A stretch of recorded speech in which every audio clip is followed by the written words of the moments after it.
एडस्टैट की फैमिली की तरफ से आप सबको नववर्ष की हार्दिक शुभकामनाएं है। Happy new year to all of you. अब सिर्फ कैलेंडर बदले हैं, आपको आपकी वक्त बदलना बाकी है। कहने के मतलब यह है कि कैलेंडर एक तरफ से है और आप एक तरफ से है, वो तो लगातार बदलता रहता है, लेकिन आपको आपकी वक्त बदलना पड़ेगा।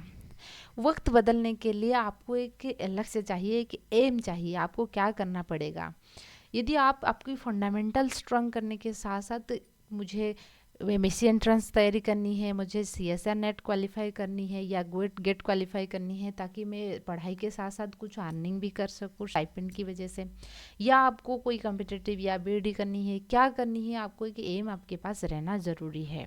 कॉन्फिडेंस एंड ओवर कॉन्फिडेंस की बात, इतने ही डिफरेंसेस होता है। कॉन्फिडेंस हम उसको बोलेंगे जिसके पास एक स्ट्रैटेजी है। आप सोचते हो कि हाँ, मुझे अच्छे यूनिवर्सिटी के अंदर एडमिशन लानी है ताकि मुझे कुछ स्टाइपेंड मिल सके, मैं एमएससी एंट्रेंस क्लियर करूँगी तो स्टाइपेंड मिलेगा, तो पढ़ाई भी होगा और वहीं पे चीज़ें चलेगा। और कुछ बच्चे ऐसे होते हैं जिसकी मान लीजिए नीट वगैरह क्वालिफाई नहीं हुआ है, उसके बाद वो नीट की भी तैयारी कर रही हैं और साथ ही साथ बीएससी भी कर रही हैं।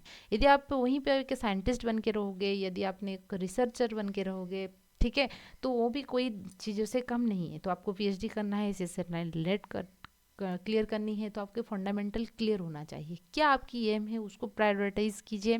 उसके बाद आपको एक इनका एक रणनीति यानी कि एक स्ट्रैटेजी है ना, ज़रूरी है। कॉन्फिडेंस हम उसको बोलते हैं जो प्रॉपर स्ट्रैटेजी के साथ बोल रहा है, हाँ मुझे रैंक 1 लाना है तो इसलिए मेरा ये 6 महीने की स्ट्रैटेजी है, हर दिन मैं ये चीज़ करूँगी, छोटा छोटा हिस्सा लूँगी और उसको कंप्लीट करूँगी छोटा छोटा एम, ताकि आप कभी भी डिमोटिवेट भी नहीं रहोगे और आपकी हर दिन एक फ्रूटफुल रहेगा।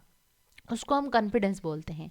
और ऐसे हवा में बोलोगे हाँ मेरा जेएनयू में एडमिशन हो जाएगा, ठीक है, अच्छा तो ये जो चीज़ें होता है इसको हम ओवर कॉन्फिडेंस कहते हैं। तो आप प्रॉपर स्ट्रैटेजी बनाइए, रणनीति के साथ आप तैयार कीजिए। पहला चीज़ आपका एम बनाइए, उसके बाद स्ट्रैटेजी बनाइए।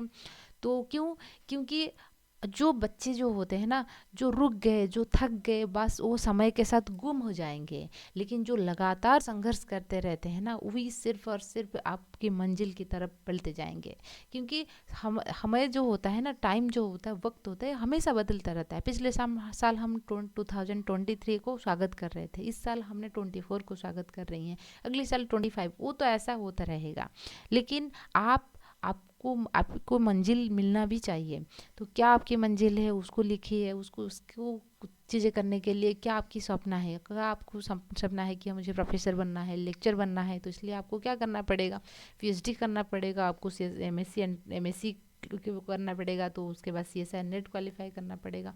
तो ये चीज़ यदि आपका एम है, आपको रिसर्चर बनना है, आपको साइंटिस्ट बनना है, आपको प्रोफेसर बनना है, लेक्चर बनना है, या आपको कोई सिविल सर्वेंट मतलब कि जो स्पेशल पेपर के साथ साथ ये चीज़ करना है, तो उसको पहले आप तय कीजिए। उसके बाद स्ट्रैटेजी के साथ इस नंबर्स को आप एकदम फुल एक दिन में क्या चीज़ करना है, क्या नहीं करना है। और जो बच्चे बीएससी भी कर रहे हैं, तो आपकी फंडामेंटल मतलब कि ये 3 साल ऐसा वेस्ट नहीं जाना चाहिए, क्योंकि इस 3 साल जो होता है ना, वो नीम होता है। आप कोई चीज़ों को ऑनर्स लेके यानी कि कोर लेके पढ़ रहे हैं, तो इसका मतलब है कि उतना डेप्थ नॉलेज होना ज़रूरी है। तो इसलिए आप एड साथ के साथ जुड़े रही हैं और एड साथ आपके साथ है और रहेगा भी आगे। तो इसलिए तो happy new year to all of